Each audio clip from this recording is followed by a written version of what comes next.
He bought an abandoned theater and found film reels no one had ever seen. The night he opened the doors, rain poured over New York like a broken faucet. Lightning flashed across the cracked sign above him, Majestic Theater, though half the letters had already fallen. Daniel stood there, holding the old key, feeling like he was about to wake something that didn't want to be found. He pushed the door. The hinges screamed. Inside, the smell of wet wood and dust filled the air.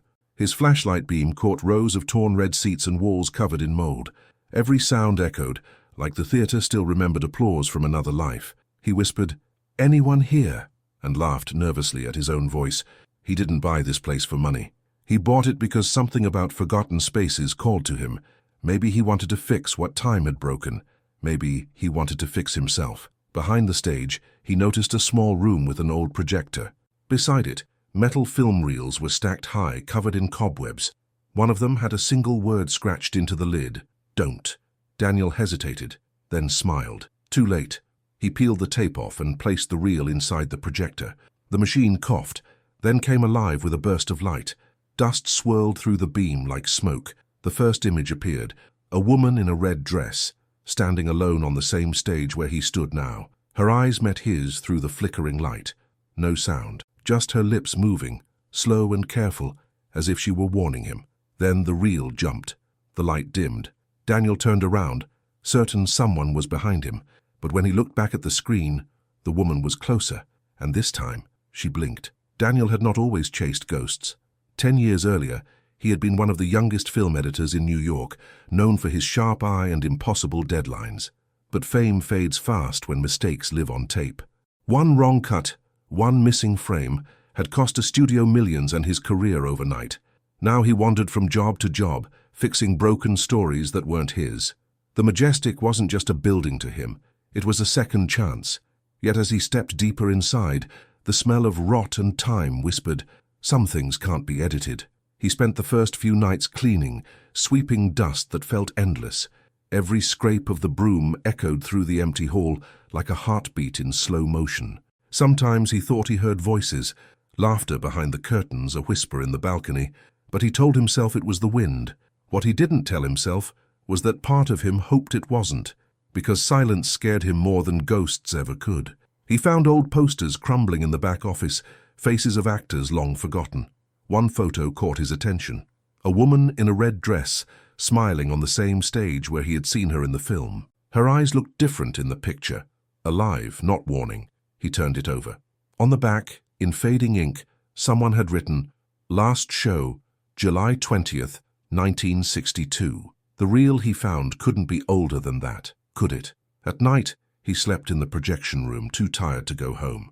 Every creak in the walls made him wake, waiting for footsteps that never came. Still, he kept replaying the reel in his head, the woman's stare, the way she blinked, too real to be fiction. Hands somewhere between sleep and dream, Daniel swore he heard the faint click of the projector turning on by itself. The next morning, sunlight barely reached through the dirty windows of the Majestic. Dust floated like tiny ghosts in the air as Daniel brewed cheap coffee on a camping stove. He hadn't stopped thinking about the woman in the red dress.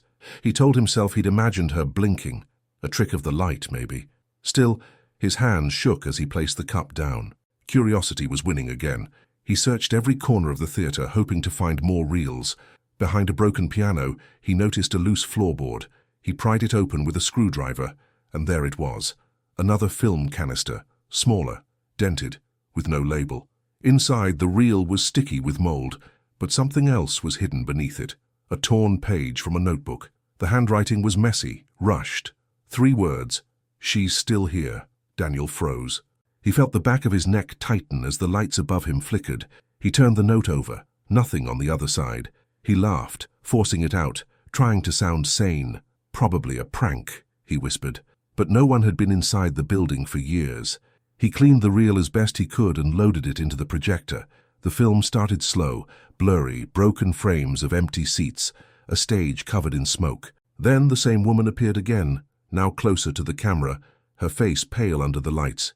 This time she wasn't alone.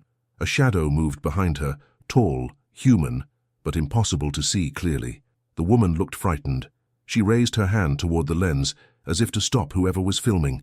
Then suddenly the reel cut off. The projector spun empty. the film snapping loose. Daniel stared at the torn end of the strip, heart racing. There was one word burned into the last frame: run. Night fell again, and the Majestic seemed to breathe on its own. The air grew heavier, carrying the faint smell of smoke that shouldn't have been there. Daniel sat on the stage, the broken spotlight above him flickering like a heartbeat. The last frame of the film, Run, looped in his mind, impossible to ignore. But from what was he supposed to run? The building was silent, yet he felt watched, as if the walls themselves had eyes. He decided to check the basement. The stairs were narrow and slick, leading into darkness that swallowed his flashlight's beam. Down there, old costumes hung from racks, faded dresses, torn suits, their fabric brushing his arms like cold fingers.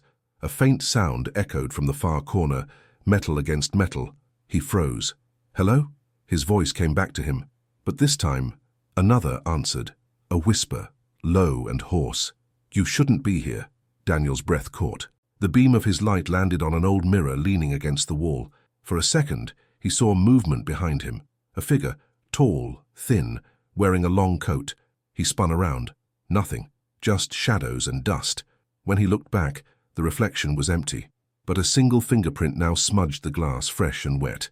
Heart pounding, he stumbled back upstairs.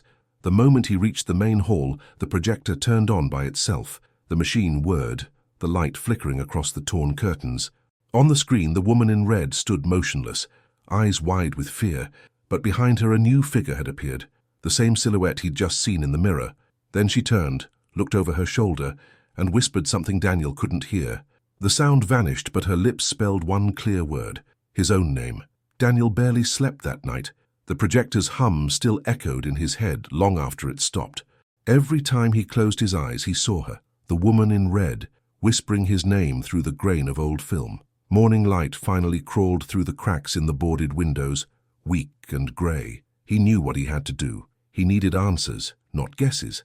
He started in the office upstairs, where stacks of papers sat untouched for decades. Most were contracts, ticket stubs, and receipts. But one file caught his eye, labeled Cast 1962. Inside were photos and typed lists of names. And there she was, Evelyn Rose, lead actress, last credited performance July 20th, 1962, the same date written on the back of the photograph he'd found. Under her name was a note: missing after final rehearsal. Daniel read it twice, his pulse quickening. He searched for newspaper archives, old microfilm reels stored in dusty cabinets. A headline jumped out: Actress disappears during theatre blaze, body never found. The article showed the Majestic stage in flames, smoke curling through shattered windows. It said the fire started minutes before midnight. Daniel checked the timestamp on the reel he'd watched. The clock behind Evelyn's shoulder froze at exactly 11:58. That's when something cold brushed his arm. The air around him shifted. The pages on the desk fluttered, though no window was open. He turned toward the door, certain someone had entered. But all he saw was a shape, faint, almost human, vanishing as quickly as it appeared. On the floor where it had stood lay another film reel, one he'd never seen before. The label read, Final Scene, and under it, scribbled in fading ink, a question he couldn't unsee. Do you remember me? The storm returned that night, hammering the city like it wanted to drown every sound. Daniel stood in front of the projector, staring at the reel marked Final Scene. His hands trembled, but not from fear, from the weight of needing to know. Still, something inside him whispered that once he pressed play, there'd be no way back. The Majestic felt alive again, humming with low vibrations, as if waiting for him to make the wrong move. He checked the reel carefully. A slip of paper fell from the canister. It was another note, this one written in red pencil. Midnight is the key.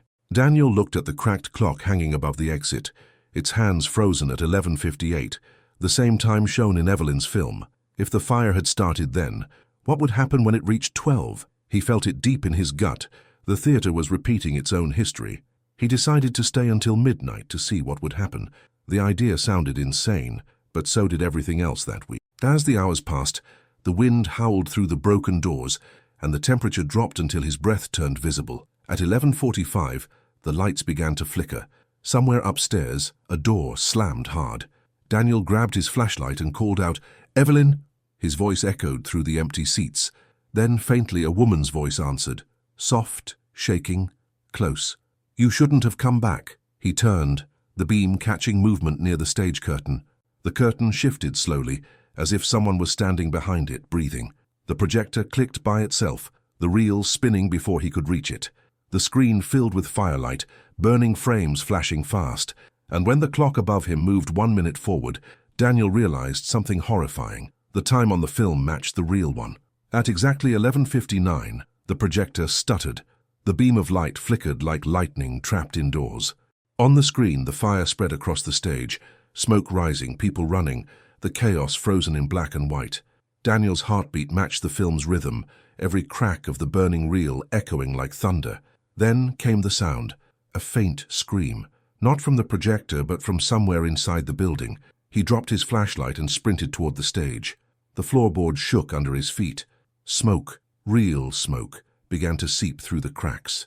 It smelled of burnt cloth and old paint, the same as in the news photo. He coughed, waving his arm through the haze, but when he reached the curtain, there was no fire, just cold air and the faint scent of perfume, Evelyn's perfume. The projector upstairs still ran, though Daniel hadn't touched it. He climbed the stairs 2 at a time, his pulse pounding in his ears. The image now showed the empty theatre, his theatre, filmed from the same angle he was standing in now. Only this time there was someone on the screen, walking down the aisle toward the stage. He leaned closer, eyes narrowing.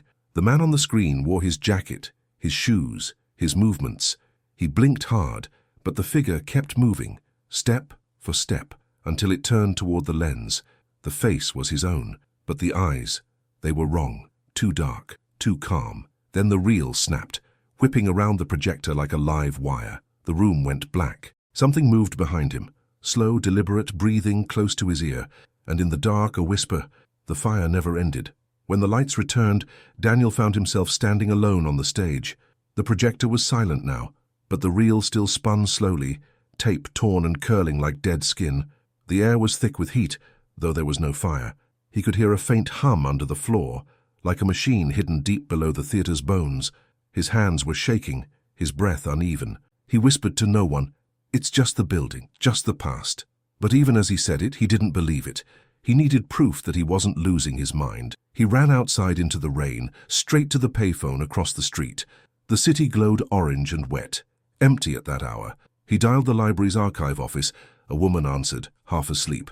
Daniel gave her the names, the date, the fire. After a long pause, she said something that made his blood run cold. "Sir, the Majestic burned down completely. It was demolished in 1963. That building shouldn't exist."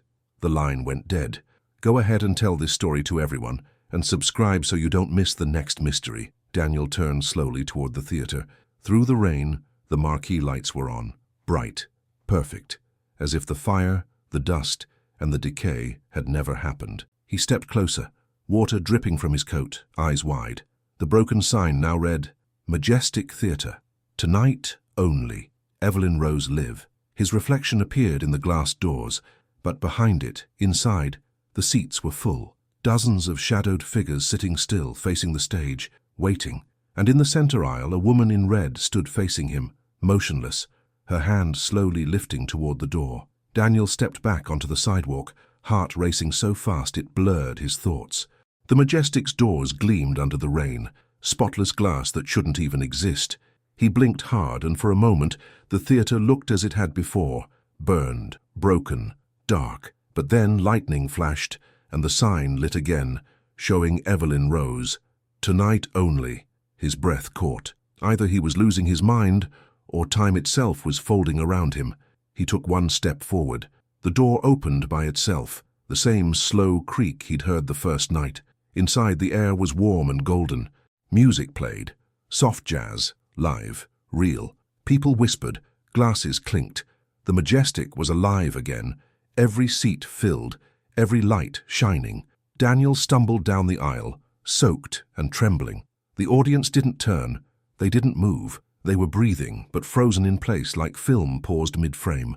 On stage, Evelyn stood in her red dress, smiling under the spotlight. "Welcome back," she said. Her voice was clear this time, sweet, wrong. "You came back to finish the scene," Daniel whispered. "You're not real." She tilted her head. "Neither are you." The music stopped. Every head in the audience turned toward him at once. their faces pale, eyes hollow, staring straight through him. He bolted for the exit, slamming into the glass doors, but they wouldn't open. His reflection stared back, and for a split second it smiled. The lights flickered, the world shimmered like melting film. The room began to shake, ceiling dust falling like snow. Daniel screamed, pounding the door. Then, through the noise, Evelyn's voice echoed again. "You can't leave until the last reel ends." And somewhere behind him, the projector started to run. The reel's rattle filled the room like a heartbeat too close to the ear. Daniel turned slowly, his breath short, his pulse a drum beneath his ribs. On the stage, the screen lit up again, but this time it showed the theater exactly as it was now, frame by frame, live, impossibly real. He saw himself pounding the door, saw Evelyn behind him, saw everything happening a second before it did. Time was copying itself. He ran up the aisle toward the projection booth, the air thick and hot, each step slower than the last. The walls rippled, melting into flashes of fire and smoke, 1962 alive again around him. He could hear people screaming, running, the wood cracking beneath their feet. A beam fell from the ceiling, crashing inches from him. Heat burned his face. He screamed, "Stop!" but the reel kept turning faster and faster until the film was nothing but a blur. At the top of the stairs, the projector burst with light, flooding the room like a sun. Daniel shielded his eyes. On the screen, Evelyn looked straight at him. "You started the fire," she whispered. "You always did." He shook his head, shouting, "No, I wasn't here." But then the film showed him, his own face in the mirror, holding a match, standing on the very stage he'd walked moments ago. Reality cracked. The smell of gasoline filled the air. Flames licked the curtains. His hands trembled, covered in soot that hadn't been there seconds before. He dropped to his knees, staring as the walls flickered between past and present. There was no exit now, no outside world. Just the reel spinning, the fire growing, and Evelyn's voice saying softly, almost kindly, "It always ends the same way." Daniel knelt on the burning stage, gasping for air as the theater flickered between two realities, one alive, one dying. The flames from 1962 danced through the same walls he had walked minutes ago. He stared at the projector above, realizing that everything, every illusion, every shadow, came from that machine. If he could destroy it, maybe he could end the loop. Maybe he could finally wake up. He ran backstage, coughing through the smoke. The temperature rose with every breath. In the dressing rooms, mirrors exploded one by one, each reflection showing a different version of him. Angry, terrified, silent. On a cracked table, he found a metal canister marked, "The Beginning." His mind raced. If there was a beginning, there had to be an end. He grabbed it and sprinted back to the booth. The stairs trembled under his feet. The projector roared louder than ever, its reel turning faster than possible, film burning as it spun. The screen showed him climbing the same stairs, 1 second behind. He reached the top and screamed at his reflection. "Stop this!" The reflection smiled and whispered, "Then finish it." He threw the reel labeled "The Beginning" onto the projector, forcing it in. The machine sparked violently. Frames of fire, laughter, rain, and Evelyn's eyes flashed by in a blur. The entire theater shook. Evelyn's voice filled the room again, soft but breaking apart like static. "You can't erase what you filmed." Daniel grabbed a metal rod and struck the projector. Sparks flew. The reel screamed as it tore apart, strips of film raining down like black ribbons. The screen went white, blinding, pure, endless. For a heartbeat, there was silence. Then a whisper in his ear, closer than breath, "Now you've started it again." The white light swallowed everything. The fire, the theater, even the sound of his own breathing. Daniel opened his eyes and found himself standing on the stage again, but now it was silent, untouched, and whole. The seats were full, every face turned toward him. The people didn't move, didn't blink. Their stillness pressed against him like a weight. He looked down and saw that the reel "The Beginning" lay at his feet, spinning endlessly, though there was no projector in sight. A slow clap echoed from the dark. Evelyn stepped forward from the shadows, her red dress untouched by ash or time. "You finally made it to the end," she said softly. "Or the start. It's always hard to tell." Daniel whispered, "Why me?" Evelyn smiled, not cruelly, but with something like pity. "Because you filmed it." Memory hit him like smoke. Flashes of his younger self, the year 1962, his camera in hand, directing Evelyn on this very stage. He wasn't just watching her story. He had created it. The fire hadn't been an accident. It had been part of his film, his obsession to capture something real. But when the flames spread too fast, when she screamed for help, he had kept filming. Daniel fell to his knees. "I didn't mean—" Evelyn knelt beside him, placing her cold hand on his cheek. "You wanted truth," she whispered. "Now you're inside it." Around them, the audience began to move, faces melting, eyes hollow, their applause a hollow echo of forgiveness or damnation. The reel slowed. The world around them burned again. Evelyn's face flickered, breaking into pieces of light. "Roll credits," she said. The fire roared back to life, swallowing the stage, the seats, and Daniel's final scream. And then, total darkness. When Daniel opened his eyes again, there was no fire. Only smoke curling through beams of grey light. The theatre was a skeleton. Chairs burned, walls blackened, silence stretching wider than the room itself. He coughed, crawling toward the stage. The floor was cold now, slick with ash. Every sound was distant, as if the world had moved on without him. He whispered her name, but only the echo answered back. Evelyn was gone. He found the projector lying in pieces, melted metal and broken films scattered across the booth. He touched the reel marked, "The Beginning." It crumbled like paper in his hands. No screen, no sound, no story left. Yet, as he turned, he saw the faint outline of a figure on the stage, not solid, but drawn in light and smoke. Evelyn's silhouette. She wasn't looking at him this time. She was facing the audience, bowing one last time before fading into nothing. Outside, the storm had passed. The streets were empty, the city strangely calm. Daniel walked to the corner, his clothes torn, his body shaking. A police car slowed beside him, the officer rolling down the window. "You okay, sir? That building's been abandoned for decades." Daniel stared back at the dark shell behind him. The theatre already cold, lifeless, ordinary again. He nodded slowly. "Yeah," he said. "It's over." But he didn't sound sure. As the car drove off, Daniel looked at his reflection in a shop window. For a moment, it didn't move with him. Its eyes, calm, dark, blinked once, out of sync. Then it smiled, and behind the glass, faint but clear, a projector began to hum. Days passed, though Daniel no longer counted them.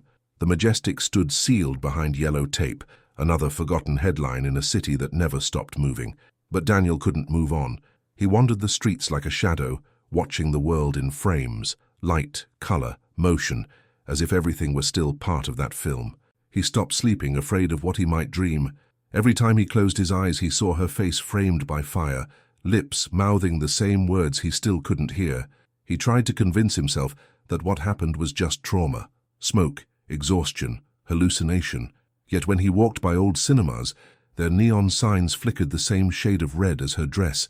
Every click of a passing projector, every roll of thunder, made his heart jolt. He had captured truth once, and truth had captured him back. Now all he could do was replay it in silence, frame by frame, until it made sense. One evening, Daniel returned to the site. The Majestic's lot was empty, leveled flat, nothing left but gravel and weeds. He stood there as the wind carried ash through the air, glittering like snow. For a moment he thought he heard applause, soft, distant, fading. He smiled sadly. "You got your ending, Evelyn." The words felt final.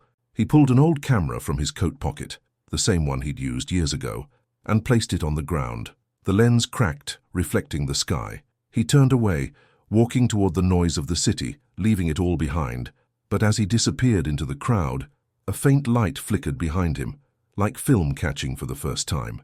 And somewhere, deep under the rubble, a projector began to turn. Weeks later, New York forgot about the fire that never was. The Majestic's address became another empty lot, fenced and silent. But some nights, when fog rolled down the street, neighbors swore they could see a faint light behind the gate, the shimmer of a screen, the outline of an audience no one could find. Daniel never returned, yet his shadow never really left. It lingered in whispers, in echoes, in the hum of projectors that no longer existed. Far from the city, Daniel sat by the ocean, camera gone, notebook open. He filled pages with sketches of faces, reels, flames, trying to remember, trying to forget. Each page looked more like confession than art. He realized now that the truth he had chased wasn't on film. It was in the choices he couldn't edit. The fire hadn't destroyed his story. It had revealed it. The real tragedy wasn't Evelyn's death. It was his obsession with making her eternal. One morning, as the tide washed over the sand, something floated to shore. A single strip of film, curled and blackened at the edges. Daniel lifted it to the light. For a second, an image appeared. Evelyn smiling, alive, her hand reaching toward the lens. Then the frame burned away in the sun. He laughed softly, the first real sound he'd made in days. "Cut," he whispered. "That's the ending." He stood, breathing deep, letting the salt wind clear the smoke that had lived inside him for years. Behind him, the waves crashed in rhythm, like old applause fading into memory. The story was done. The reel was finally still. If this story kept you watching until the last frame, stay with us, subscribe, and let the next mystery find you first.